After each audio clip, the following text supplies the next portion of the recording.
What a hectic day বস। দুটো cinema ধূমকেতু যা রিভিউ চলে এসেছে চ্যানেলে, যারা যারা দেখেননি এখনো ধূমকেতু রিভিউটা, চাইলে গিয়ে আপনারা চেক আউট করতে পারেন। আর এখন দেখে এলাম ওয়ার 2, যেটা ডাইরেক্ট হচ্ছে আয়ান মুখার্জি, কাস্ট আছে ঋত্বিক রোশন, জুনিয়র এনটিআর এবং আরো অনেকে। কেমন হলো এই সিনেমাটা? দেখুন, টিকিট প্রাইস প্রচুর হাই, 90% বুক করে ফেলেছে হল। আপনারা সবাই জানেন এই নিয়ে প্রচুর ঝামেলা হয়েছে রিসেন্টলি, যে 90% শো অকুপাই করে নিজে ওয়ার 2। এত কিছু করার পরেও ওয়ার 2 সিনেমাটা কি পাতে দেওয়া যায় না যায় না, এই নিয়ে কথা বলবো এই ভিডিওতে। তার আগে গল্পটা বলে দিই। দেখুন, গল্পটা না একটু রিভিল করা যাবে না, রিভিল করলে অনেকটা রিভিল হয়ে যাবে, এবং আমি চাই না যে জাস্ট প্রথম দিন এবং সব গল্প রিভিল হয়ে যাক, আপনাদের দেখার মজাটা চলে যাক। তাও তবু যদি একটুখানি গল্পটা বলি, এইবার ইন্ডিয়ার এগেনস্টে একজন কোনো মানুষ নয়, এবার অনেকগুলো দেশ ইন্ডিয়ার এগেনস্টে। এবার কি, হিরোকে বাঁচাতে হবে ইন্ডিয়াকে। সে আদৌ বাঁচাতে পারবে না। এবং হিরোটা কে, আমাদের কব্বু নাকি আমাদের রঘু?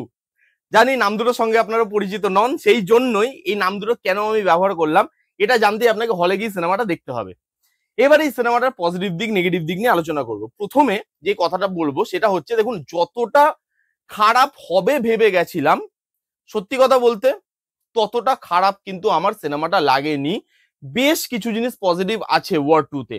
প্রথমত, এখানে যে বেসিক গল্পটা ভালো, ইন্টারেস্টিং, গল্পটা কিন্তু ভালো লাগে, এবং গল্পটাকে যেভাবে সাজানো হয়েছে, যেভাবে বিভিন্ন টুইস্ট এন্ড টার্নস আছে, ওগুলো কিন্তু মজা দেয়। হ্যাঁ, লাস্টের দিকে কিছু টুইস্ট এন্ড টার্নস ওগুলো প্রেডিক্টেবল হয়ে যায়, কিন্তু বেশ কিছু টুইস্ট এন্ড টার্নস, বিশেষ করে ইন্টারভেলে একটা টুইস্ট আছে, ওই টুইস্টটা ওয়ার্ক করে, ওইখানে আপনার জিনিসপত্র দেখতে মজা লাগবে। তো গল্প ভালো, গল্পটাকে যেভাবে সাজানো হয়েছে, যেভাবে টুইস্ট এন্ড টার্নস দেওয়া হয়েছে, সেগুলো আপনার খারাপ লাগবে না। তার সঙ্গে এখানে যেভাবে গ্র্যান্ডারটাকে করা হয়েছে, যেভাবে ভিজুয়ালি এই জিনিসটাকে স্পেকটাকেল বানানোর চেষ্টা করা হয়েছে, সেটা খারাপ লাগে না, ভালো লাগে। হ্যাঁ, ভিএফএক্স এর কাজে অনেক কিছু ইমপ্রুভমেন্ট করা বাকি ছিল, বা ভিএফএক্স এর কাজ আরো বেটার হতে পারতো।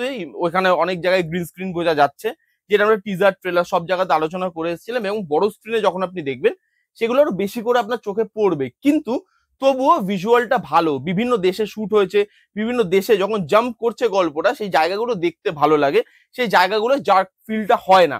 এবং এখানে ঋত্বিক রোশনের পারফরমেন্স আউটস্ট্যান্ডিং, অ্যাকশন সিকোয়েন্সে ঋত্বিক রোশনের ধারে কাছে কেউ নেই। এবং জুনিয়র এনটিআর এর পারফরমেন্সও ভালো। ফার্স্ট হাফে জুনিয়র এনটিআর সেরকম ভাবে জায়গা না পেলেও সেকেন্ড হাফে জায়গা পেয়েছে, এবং সেকেন্ড হাফে তাকে ভালোভাবে ইউটিলাইজ করা হয়েছে, এবং তার ক্যারেক্টারটাও ভালোভাবে ফুটে আসে। একটা ব্যাক স্টোরি দেখানো হয়েছে, যে ব্যাক স্টোরিটা ভালো এবং যেটা দেখতে মজা লাগে। সেখানে একটা বাচ্চা পারফর্ম করেছে, অ্যাকচুয়ালি একটা না, দুটো বাচ্চা পারফর্ম করেছে, সেই দুজনের পারফরমেন্স আউটস্ট্যান্ডিং। সিরিয়াসলি বলছি, ওই ব্যাক স্টোরিটা এত ভালো পারফরমেন্স দিয়ে তৈরি করা, যে জিনিসটা দেখতে মজা লাগছিল। আমি তো চাইছিলাম যে ব্যাক স্টোরিটা আরো একটু চলুক, যেটা দেখতে মজা লাগে। অ্যাকশন সিকোয়েন্স গুলো ভালোভাবে ডিজাইন করা, অ্যাকশন সিকোয়েন্স গুলোর মধ্যে বেশ, মানে কি বলবো, একটা ওই স্লিক ব্যাপারটা আছে, একটা স্টাইলিশ ব্যাপারটা আছে। অ্যাকশন সিকোয়েন্স গুলো ভালো লাগে, খারাপ না। হ্যাঁ, কিছু কিছু অ্যাকশন সিকোয়েন্স ছাড়িয়ে চলে যায়, বুঝতেই পারছেন। মানে একটা জায়গায় আছে, ওই জায়গাটা সিরিয়াসলি আমি দেখে হেসে ফেলেছি। বোট জল থেকে উঠে একটা জায়গায় চলে যাবে, আপনার ওই জায়গাটা দেখে মনে হবে কি এটা, এটা এটা এটা ভাবা যায় না। তো সেখানে অ্যাকশন সিকোয়েন্সে একটা দুটো যদি অ্যাকশন সিকোয়েন্স আপনি ছেড়ে দেন, বাদ বাকি অ্যাকশন সিকোয়েন্স গুলো ভালো। ওভার দ্য টপ অ্যাকশন, আপনি জানেন যে সুপার হিরো ভাবে প্রেজেন্ট করা হয় হিরোকে, তো সেইভাবে অ্যাকশন সিকোয়েন্স গুলো ডিজাইন করে, এবং যেটা দেখতে খারাপ লাগে না। এবং এখানে ইমোশনটা ভালো, সেকেন্ড হাফে ইমোশনটা খুব ভালোভাবে ওয়ার্ক করে। আমি ভাবিনি ইমোশনটা এত ভালোভাবে ওয়ার্ক করতে পারবে, এবং ইমোশনটা ভালো। তো সব মিলিয়ে যদি আমি বলি, ওয়ার 2 খুব একটা খারাপ সিনেমা হয়নি। হ্যাঁ, ওয়ার 1 এর লেভেলে অবশ্যই হয়নি, কিন্তু ঠিকঠাক একটা সিনেমা, একবার আপনি দেখতে যেতেই পারেন। পারফরমেন্সেস ভালো, লুক অ্যান্ড ফিল ভালো, গানগুলো ভালো, গানগুলো যেভাবে প্লেস করা হয়েছে, সেই মানে সেই প্লেসিংটা ভালো, ডায়লগ ডেলিভারি ভালো ভালো আছে, ভালো ভালো অ্যাক্টররা আছে। আশুতোষ রানা থেকে শুরু করে, অনিল কাপুর থেকে শুরু করে, কিয়ারা আদবানি, সবাইকে জায়গা দেওয়া হয়েছে, সবাই পারফরমেন্সের চেষ্টা করেছে তার মতো করে কাজ করার। পারফরমেন্স ভালো, ব্যাক স্টোরি যেভাবে দেখানো হয়েছে সেগুলো ভালো লাগে, অ্যাকশন গুলো ভালো লাগে। কিছু ভিএফএক্স এর কাজ বাদ দিয়ে দিলে টেকনিক্যালিও জিনিসটা স্ট্রং লাগে, বিজিএম, কালার টোন, এই জিনিসগুলো খুব একটা খারাপ লাগে না, খুব একটা কাঁচা লাগে না। হ্যাঁ, আয়ান মুখার্জিকে নিয়ে অনেক প্রশ্ন ছিল, কিন্তু সে চেষ্টা করেছে ওয়ারের মতো একটা ফ্র্যাঞ্চাইজিকে এগিয়ে নিয়ে যাওয়ার। অনেকে ভরসা করেনি তার উপর, ইভেন আমিও করিনি। তো সেখানে আমি বলবো আয়ান মুখার্জি ঠিকঠাক একটা কাজ ডেলিভার করতে পেরেছে। এতটাও আমি আশা করিনি, আমি আরো একটুখানি কম আশা করেছিলাম। আমি ঠিকঠাকই এনজয় করেছি, আমি পেয়েছি মোটামুটি, আমি যে ভেবে গেছিলাম তার থেকে বেশি পেয়েছি ওয়ার 2 তে। এবার আসি নেগেটিভ দিকে। এখানে না কিছু ক্যারেক্টার এমন ভাবে চেঞ্জ হয়, সেই ক্যারেক্টার গুলো চেঞ্জ আপনি ফিলই করতে পারবেন না। ওই জায়গাটা মনে হয় জাস্ট মুভিটাকে করতে হবে, ক্যারেক্টার গুলোকে চেঞ্জ করতে হবে, আর আমি চেঞ্জ করে দিলাম।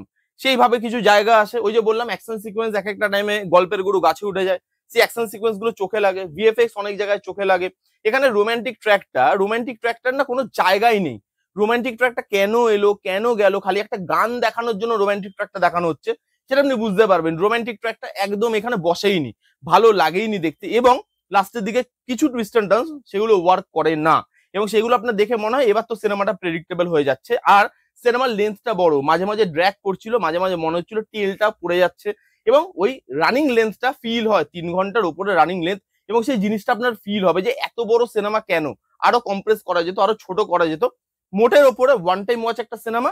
আপনারা যারা অ্যাকশন সিনেমার ফ্যান, ঋত্বিকের ফ্যান, ওয়ার ফ্র্যাঞ্চাইজির ফ্যান, যারা ওয়ারের মতো অ্যাকশন সিনেমা দেখতে ভালোবাসেন, জুনিয়র এনটিআর আর ঋত্বিকের কম্বিনেশন দেখতে চান, তারা এই সিনেমাটা হলে গিয়ে এনজয় করতে পারেন।